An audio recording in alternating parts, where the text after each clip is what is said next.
everyone, welcome to my YouTube channel. So today we are going to solve question number 2 of exercise 8.2 class 9th maths. अब देखो question number 2 क्या कह रहा है। Question number 2 कह रहा है कि भैया ABCD एक समचतुर्भुज है और PQRS क्रमशः AB BC CD और AD के मध्य बिंदु है। दर्शाइए कि PQRS एक आयत है। अब देखिए इसमें बोला क्या है कि ABCD जो है एक समचतुर्भुज है। तो आप बोलेंगे भैया ABCD अगर एक समचतुर्भुज होता है तो फिर सारी साइड बराबर हो जाएगी। कौन सी साइड? AB BC CD और AD, ये चारों साइड बराबर हो जाएगी। उसके बाद आपको दे रखा है कि PQRS चार बिंदु है और वो AB BC CD और AD इन चारों साइड के मध्य बिंदु है। मतलब AB पे P है, ये मध्य बिंदु है। अगर मध्य बिंदु है तो ये वाला हिस्सा इसके बराबर हो जाएगा। आपको पता है मध्य बिंदु मतलब बीच का बिंदु, तो P हो जाएगा, इधर Q हो जाएगा, इधर R हो जाएगा और इधर S हो जाएगा। कोई दिक्कत नहीं।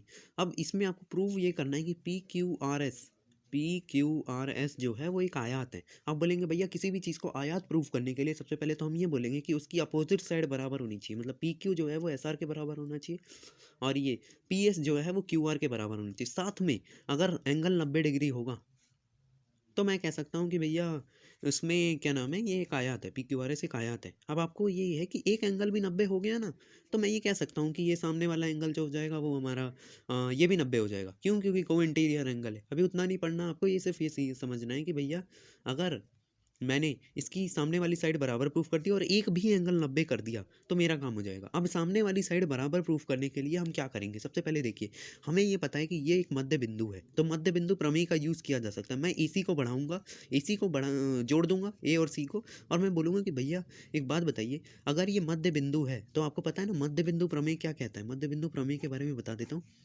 अगर किसी भी दो भुजा पे मैंने मध्य बिंदु ले लिया D और E और उसे मैंने जोड़ दिया, तो फिर वो तीसरी भुजा, जो तीसरी भुजा होती है उसका आधा होता है और पैरेलल भी होता है। वैसे ही हम कह देंगे कि भैया SR जो है वो इस त्रिभुज में AC का आधा भी है और पैरेलल भी है। भैया लिख दो, फटाफट से लिख दो, SR is parallel to AC and SR is equal to half of AC। कोई दिक्कत नहीं। आप बोलेंगे भैया ठीक है, अभी तक सही चल रहा है, सब कुछ सही चल रहा है। अब एक बात बताइए, आप बोलेंगे भैया SR AC के पैरेलल है। वैसे आपके दिमाग में आ रहा होगा भैया ये इसको और इसको करने की क्या ज़रूरत है, हमें तो इसे और इसे करना है। तो मैं वैसे ही ये बोलूँगा कि PQ जो है वो इस वाले त्रिभुज में, ये PQ जो है वो AC का आधा हो जाएगा। क्यों हो जाएगा भैया? ऐसा क्यों हो रहा है? क्यों हो रहा है? क्योंकि भैया AB का मिड पॉइंट P है और BC का मिड पॉइंट Q है। और जब भी वही बात है कि मध्य बिंदु जो होता है वो तीसरे वाले के साथ ही, जो तीसरा है इसके साथ आधा होगा और पैरेलल होगा। तो वही चीज़ फिर दोबारा लिख देंगे आप, PQ इज इक्वल इस समांतर है, ठीक है, समांतर PQ समांतर है AC के और PQ आधा है AC के। अब देखिए इन दोनों को मैंने एक साथ निपटा दिया कि भैया हम लिख देते हैं मध्य बिंदु प्रमेय, पर आप इतनी कंजूसी नहीं करेंगे, है ना। मध्य बिंदु प्रमेय, और साथ में नोट करते जाइएगा, ठीक है। और अगर आपने कर रखा है तो फिर आप ये देख सकते हैं, बट उसके बाद जरूर ट्राई करें, है ना। आपका ये काम नहीं है कि सिर्फ देखते रहें, है ना, ट्राई जरूर करना है। आप बोलेंगे भैया मध्य बिंदु प्रमेय से हमारा ये तो हो गया कि भैया ये इसके आधा है और ये इसका आधा है। अब ध्यान से सुनना, आप बोलेंगे भैया एक बात बताइए, अगर ये वाला इसका आधा है और ये वाला PQ इसका आधा है तो ये दोनों भी बराबर हो जाएंगे। भैया समझ में नहीं आया, एक बार यहाँ से बता दो। SR जो है वो हाफ ऑफ AC है, PQ भी हाफ ऑफ AC है, तो PQ और SR बराबर हो जाएंगे। तो बोलेंगे भैया PQ is equal to SR। समझ गए? अब अगर आपकी लिखने की ज़्यादा इच्छा हो रही है तो फिर हम लिख सकते हैं 1 and 2। तो फ्रॉम 1 and 2 आप बोलेंगे भैया फ्रॉम 1 and 2 ये काम हो गया, आगे बढ़े। आप बोलेंगे भैया PQSR के बराबर तो हो गया। हमारा दूसरा मिशन ये था कि भैया ये वाली साइड इसके बराबर होनी चाहिए, क्योंकि आपको पता है आयत में चारों जो सामने सामने वाली भुजा होती है वो बराबर होती है। तो आप बोलेंगे भैया QR और PS को बराबर करना होगा। उसके लिए फिर हम बोलेंगे भैया फिर मध्य बिंदु प्रमेय का यूज़ करेंगे। तो उसके लिए मैं इसे B और D को जोड़ दूंगा, B और D को जोड़ूंगा और मैं बोलूँगा कि इस त्रिभुज में ये BDC में मैं Q और R जो है वो मध्य बिंदु, और जैसे ही मध्य बिंदु हो जाएंगे मैं BD का QR को आधा बोल दूंगा और पैरेलल बोल दूंगा वही मध्य बिंदु प्रमेय से। तो मैं बोलूँगा फिर वहीं लिखो भैया, दोबारा लिखते हैं। तो QR is parallel to BD and QR is equal to half of BD का आधा है, आपको पता है ना, ये तो दिख रहा हुआ भैया। QR जो है वो BD का आधा है। क्यों आधा है?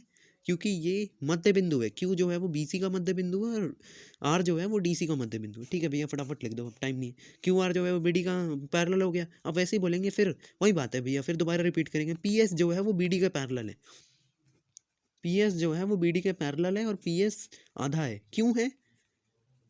I am repeating so much time जिससे कि आपको कोई दिक्कत ना आए, है ना। पी एस जो है वो बी डी के पैरेलल है और आधा भी है, क्यों? क्योंकि ये पी और एस जो है वो मध्य बिंदु है। Okay, next. आप बोलेंगे भैया ठीक है। अब देखिए फिर से वही बात कि पी एस जो है वो बी डी का आधा है, क्यू आर भी बी डी का आधा है, तो ये दोनों बराबर हो जाएंगे। तो वही फिर यहाँ से भी बता देता हूँ, Q R half of B D, P S is half of B D, तो Q R and P S are equal. तो आप बोलेंगे भैया Q R is equal to P S. और अगर आपको लिखने की इच्छा है तो इसे 3 और 4 भी डाल दें और बोलें कि भैया फ्रॉम 3 एंड 4। आप बोलेंगे भैया क्यू आर जो है वो पी एस के बराबर है। आगे बढ़िए। अब आप बोलेंगे भैया सेकंड मिशन भी पूरा हो गया, ये सामने वाली ये वाली भुजा भी बराबर हो गई, ये वाली भी हो गई। अब आखिरी ये है कि अगर एक भी एंगल 90 हो जाए तो बात खत्म।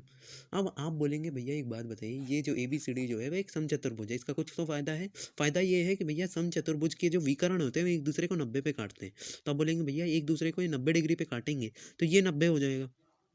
अब अगर मैंने इस छोटे वाले को मैंने अगर एक समांतर चतुर्भुज प्रूव कर दिया तो मैं ये कह दूंगा ना कि भैया अपोजिट साइड जो अपोजिट एंगल जो होते हैं, अपोजिट कोण जो होते हैं, सम्मुख कोण जो होते हैं वो समांतर चतुर्भुज में बराबर होते हैं। तो आप बोलेंगे भैया ये वाला एंगल इसके बराबर हो जाएगा और ये 90 है तो ये भी 90 हो जाएगा। तो सबसे पहले ये लिख लेते हैं कि 90 है, तो इसका नाम है एओडी। ठीक है, तो आप बोलेंगे भैया लिख लो angle AOD is equal to 90 degree. और इसके बाद लिखने के लिए आप लिख सकते हैं कि समचतुर्भुज के विकर्ण समकोण पर समद्विभाजित करते हैं। ये आप लिख सकते हैं समचतुर्भुज के विकर्ण। ठीक है, ये आप लिख सकते हैं। आपको पता होना चाहिए कि भैया विकर्ण जो होता है समचतुर्भुज का वो 90 डिग्री पे बाइसेक्ट करता है। क्लियर है? Bisect at 90। ठीक है, क्लियर है? अब बोलेंगे भैया 90 डिग्री पे बाइसेक्ट करता है, बहुत सही। अब आप बोलिए भैया देखिए ये 90 हो गया, बस अब मुझे ये छोटे वाले का नाम रख लो, है ना भैया, नामकरण के बिना कैसे समांतर चतुर्भुज। तो एम यहाँ रख लेते हैं, यहाँ ओ रख लेते हैं और यहाँ एन रख लेते हैं। आपकी इच्छा है, इसमें कोई वो नहीं है कि। और कुछ कुछ बच्चों को ये भी डाउट होता है भैया ये ले सकते हैं क्या, तो इसे भी ले सकते हैं, इसे भी ले सकते हैं, इसे भी ले सकते हैं, मर्जी है, क्योंकि ये सारे एंगल 90 है। समांतर चतुर्भुज जहाँ भी जाते हैं विकर्ण को काटता है तो 90 ही बनाते। मैं ये वाला ले रहा हूँ, है ना। तो अब बोलेंगे भैया एस एम ओ एन जो है वो अगर मैं समांतर चतुर्भुज प्रूव कर दूँ तो मैं बोलूँगा कि भैया ये वाला जो 90 है ये इसके 90 के बराबर हो जाएगा। क्यों? क्योंकि सम चतुर्भुज आपको पता है ना, सम चतुर्भुज के विकर्ण एक दूसरे को 90 पे काटते हैं और समांतर चतुर्भुज के सम्मुख कोण बराबर होते हैं। आप बोलेंगे भैया ठीक है, फटाफट लिख लेते हैं, है ना। हम बोलेंगे भैया, अब ये बोलेंगे भैया प्रूव कैसे करना है, क्या प्रूव करना है कि भैया एस एम ओ एन जो है वो एक समांतर चतुर्भुज है। अब ध्यान से सुनिएगा। अब बोलेंगे भैया एक बात बताइए, अगर मैं ये वाली साइड इसके पैरेलल प्रूफ कर दूं, मतलब समांतर प्रूफ कर दूं, और ये वाली साइड इसके पैरेलल प्रूफ कर दूं, तो मैं कह सकता हूँ ये समांतर चतुर्भुज है। तो ये करने के लिए मैं बोलूँगा कि भैया एक बात बताइए, पी एस जो है वो बी डी का पैरेलल है, पी एस जो है वो बी डी का पैरेलल है, पहले प्रूफ किया हुआ है। तो इसका छोटा सा हिस्सा भी इसके पैरेलल हो जाएगा ना, क्योंकि बी डी पे ही तो आता है और ये पी एस पे ही आता है। तो मैं लिख दूंगा भैया M S is parallel to O N.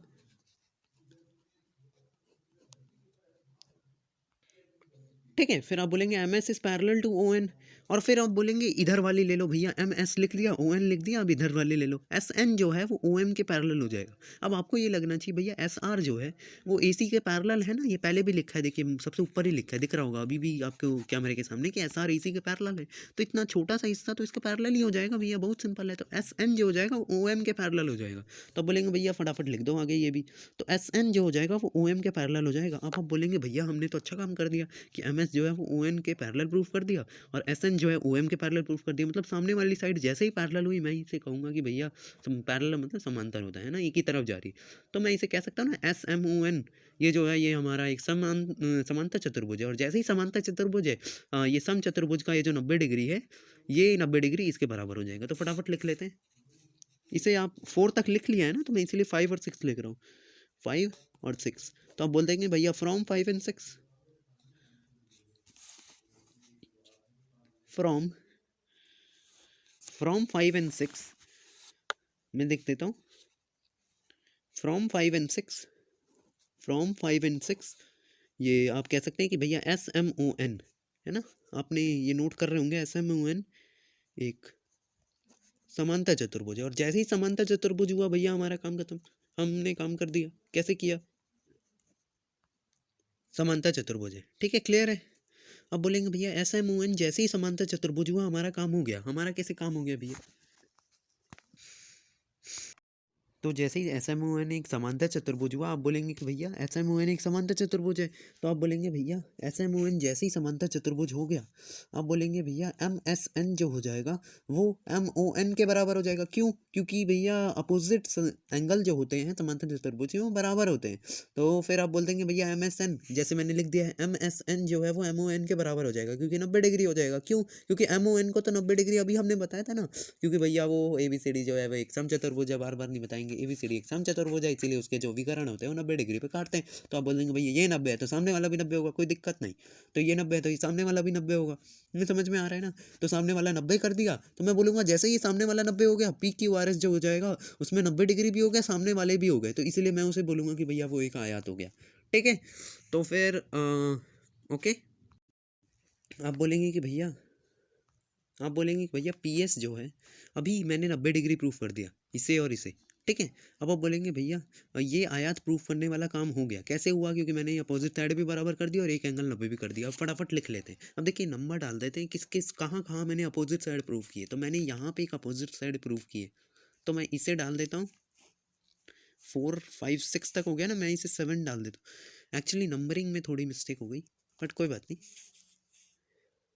But हम ना भी नंबर डालें तो हम सीधा कह सकते हैं भैया MON 90 हो गया, MON 90 डिग्री हो गया।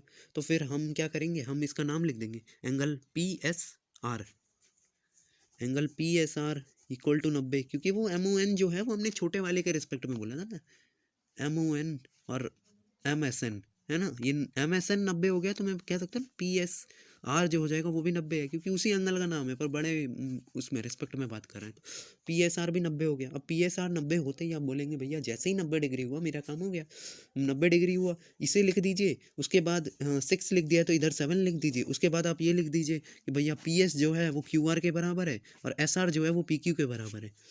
PS जो है वो QR के PS जो है वो QR के बराबर है और PQ जो है वो SR के बराबर है। ये बात हमने पहले ही प्रूव कर दी। देखो PQ SR और PS QR आपको दिख जाएगा।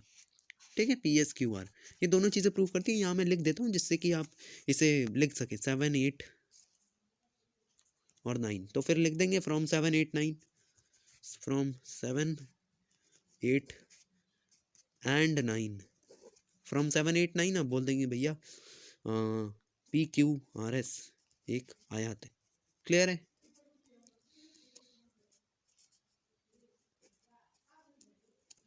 क्लियर है? कोई दिक्कत नहीं भैया, कोई भी दिक्कत नहीं आ रही है। तो मैं दोबारा क्लियर कर देता हूँ हमने कैसे किया, क्योंकि लंबा क्वेश्चन था, थोड़ी सी प्रॉब्लम आएगी, बट कोई बात नहीं, हम देख लेंगे। हम बोलेंगे भैया बहुत सिंपल है, हम बोलेंगे भैया PQRS को आयत प्रूफ करना है तो बहुत सिंपल है। मैं सबसे पहले अपोजिट साइड प्रूफ किया, ये वाली इसके बराबर और ये वाली इसके बराबर। कैसे किया मैंने? ये डायगनल को बढ़ाया, मैं बोलूँगा ये इसका आधा है ये भी इसका आधा है, तो ये वाली दोनों बराबर हो जाएंगे। PQ और SR बराबर हो जाएंगे। वैसे ही मैं बोलूँगा भैया ये डायगनल है तो ये मेरे पॉइंट है, तो PS जो हो जाएगा वो BD का आधा, वैसे ही QR जो है वो BD का आधा, तो PS और QR भी बराबर। बहुत सही। फिर जैसे ही हमने अपोजिट साइड बराबर की, हम 90 डिग्री पे आ गए। 90 डिग्री प्रूफ करने के लिए हमने बोला कि भैया 90 डिग्री प्रूफ करना है तो हमें पता होना चाहिए समचतुर्भुज के जो विकर्ण होते हैं वो 90 डिग्री पे बाइसेक्ट करते हैं, मतलब काटते हैं एक दूसरे को। तो आप 90 डिग्री ये प्रूफ कर देंगे तो आप बोलेंगे भैया अगर MONS ये अगर 90 डिग्री प्रूफ हो, ये समांतर चतुर्भुज प्रूव हो गया, तो मैं कह सकता हूँ ना ये वाला इसके बराबर हो जाएगा, क्योंकि आपको पता है समांतर चतुर्भुज के सम्मुख कोण बराबर होते हैं, ये वाला एंगल इसके बराबर हो जाएगा। हम बोलेंगे भैया MONS के लिए मैंने बोला कि OM जो है वो NS के बराबर है, पैरेलल है। क्यों पैरेलल है? क्योंकि AC जो है वो SR के पैरेलल है ना। अगर किसी का बड़ा हिस्सा पैरेलल है, देखिए अगर इसकी बड़ी लाइन पैरेलल है तो इस इतना सा हिस्सा भी इसका पैरेलल ही होगा। सिंपल सी बात है। तो वही बात मैंने यूज़ की है। OM जो है वो SN के पैरेलल हो जाएगा और SM जो है वो ON के पैरेलल हो जाएगा, क्योंकि PS जो है वो BD के पैरेलल है। ठीक है? तो आप बोलेंगे भैया SMON इज अ पैरेललोग्राम, मतलब समांतर चतुर्भुज, और समांतर चतुर्भुज होते ही